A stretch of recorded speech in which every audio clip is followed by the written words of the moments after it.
നീ പെണ്ണിനെ കണ്ടതാന്നൂടാ? കണ്ടതാമേ. എന്തോടാ കെട്ടിയാരെ? കുഴപ്പമൊന്നും ഇല്ലല്ലോ? ഒരു കംപ്ലൈൻസും ഇല്ല. എന്തോന്നില്ല?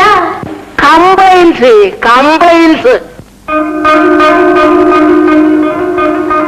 എല്ലാം ഉള്ള പെണ്ണിനെ മതി. അമ്മ എന്തായി പറയുന്നത്? ഞാൻ പറയുന്നത് കാര്യമാടാ. കെട്ടിക്കഴിഞ്ഞ് ഓർത്താലൊക്കും. നീ ഒന്നോടൊന്ന് പോയി കണ്ടുകൾ. കംപ്ലൈൻസ് ഒക്കെ ഉണ്ടോ എന്ന് നോക്കിയിട്ട് മതി. നീ എന്താടാ വിളിച്ചു നിൽക്കുന്നത്? അല്ല, നോക്കിയിട്ട് മതിയെന്നാ നാണക്കുട്ടന്റെ അഭിപ്രായം. അത് തന്നെ, നോക്കിയിട്ട് മതി. നോക്കിട്ട് മതി.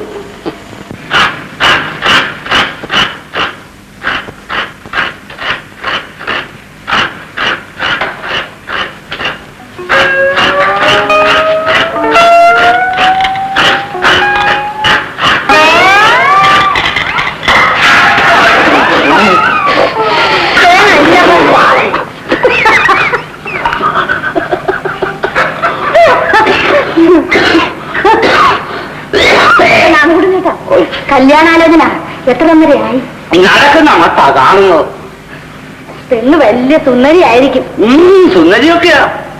പക്ഷെ പെണ്ണിനൊരു കുഴപ്പമുണ്ടെന്നാ കേട്ടത്. എന്താ കുഴപ്പം? പെണ്ണിന് കംപ്ലൈൻസ് ഇല്ല. അയ്യോ പാവം. അതില്ലെങ്കിൽ പിന്നെ പെണ്ണാണെന്ന് പറഞ്ഞിട്ട് എന്താ കാര്യം? അയ്യോ കഷ്ടം. പറയുന്നത് കൊണ്ട് മറ്റൊന്നും തോന്നരുത്. ഇല്ല, ഗോപാലകൃഷ്ണൻ കൂടെ ഇവിടെ വരുന്നത് ശരിയല്ല. 2-3 വർഷമായി ഞാനിവിടെ വരുന്നുണ്ടല്ലോ. ഇനി അത് തുടരുന്നത് ശരിയല്ല. ഇതുവരെ ശരിയായിരുന്നു. നാട്ടുകാര് അതും ഇതും പറഞ്ഞു തുടങ്ങിയിരിക്കുന്നു. ഞങ്ങൾക്ക് 2 പേർക്കും അതിൽ പരാതിയില്ലെങ്കിലോ? എനിക്ക് പരാതി ഉണ്ടെങ്കിലോ? അതിന് ഞാൻ എന്ത് ചെയ്യണമെന്ന് പറയണം. തെളിച്ചു പറയാം. ഗോപാലകൃഷ്ണൻ മേലാൽ ഇവിടെ വരാൻ പാടില്ല.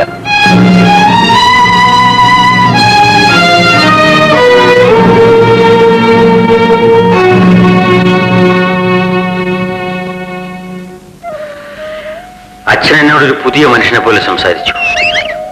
കാര്യം എന്താണെന്ന് പറയൂ. ഞാൻ അവിടെ കൂടെ കയറി ചെല്ലുന്നത് ശരിയല്ല. അച്ഛൻ എന്നെ പറഞ്ഞു? പറഞ്ഞു. കാരണം? ആളുകൾ എന്തെങ്കിലും പറയുമെന്ന്. നാട്ടുകാരുടെ സംരക്ഷണയിലാണോ അച്ഛൻ കഴിയുന്നത്? നിന്റെ ഹൃദയത്തിൽ, നിന്റെ സ്വപ്നങ്ങളിൽ, നിന്റെ ഓർമ്മകളിൽ.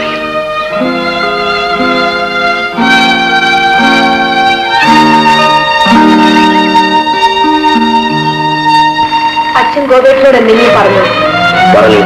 മേലാൽ ഇവിടെ വരരുതെന്ന് പറഞ്ഞു. അതെന്താ? നിന്റെ വിവാഹം നിശ്ചയിച്ചു കഴിഞ്ഞു. എന്റെയോ? അതെ, നിന്റെ. ഞാൻ അറിയാതെയോ? ഞാനറിഞ്ഞു. അച്ഛാ,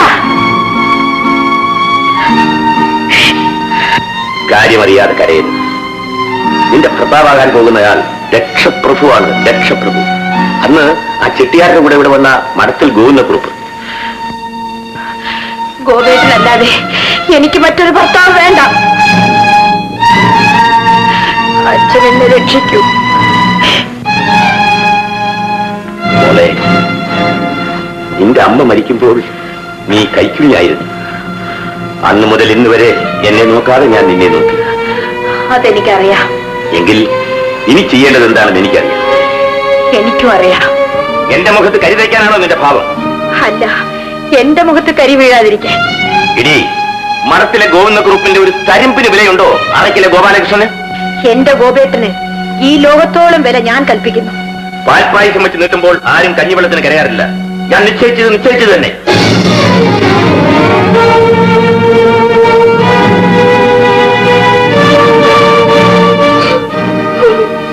വിവാഹം നിശ്ചയിച്ചു കഴിഞ്ഞോ അതോ നിശ്ചയിക്കാൻ പോകുന്നതേ ഉള്ളോ? നിശ്ചയിച്ച്. വിവാഹത്തിന് ഡോക്ടറെ ക്ഷണിക്കാൻ കൂടിയാണ് ഞാൻ വന്നത്. ഞാൻ തീർച്ചയായിട്ടും വരും. Thank you doctor. എന്നെ ആശ്വസിപ്പിക്കാൻ നീ മാത്രമേ ഉള്ളൂ. ഇനി ഞാൻ എന്ത് ചെയ്യും? ഇതെല്ലാം ജീവിതത്തിലെ ഓരോ വഴിത്തിരിവുകളാണ്. നമ്മളൊന്ന് ആഗ്രഹിക്കുന്നു, മറ്റൊന്ന് സംഭവിക്കുന്നു. ഞാൻ മരിക്കും. അബദ്ധം പറയാതിരിക്കൂ. മറ്റു മാർഗമൊന്നുമില്ല. എല്ലാം മറക്കുക. മറക്കാനോ? അതെ, മറവിയിലൂടെ പഴയ മനുഷ്യൻ പുതിയ മനുഷ്യനാകുന്നു. അത് സാധിക്കുമെന്ന് നീ വിചാരിക്കുന്നുണ്ടോ? ഒരു മരത്തിൽ കയറിയ മുല്ലവള്ളി പിടിച്ചു മാറ്റി മറ്റൊരു മരത്തിലേക്ക് അടുപ്പിച്ചാൽ ആദ്യം അല്പം വാടിയെന്നിരിക്കും. എങ്കിലും കുറെ കഴിയുമ്പോൾ പൂർവാധികം ശക്തിയോട് പുതിയ മരത്തിൽ അത് പറ്റിപ്പിടിച്ച് വളരുന്നു. ചിലത് വാടിപ്പോയെന്നും വരാം. ഈ വള്ളി വാടാതിരിക്കട്ടെ. ഇന്നലെ പകലും രാത്രിയും കൂടി ദിവസം പൂർത്തിയാകും. വരൂ, നമുക്ക് വീട്ടിലേക്ക് പോകാം.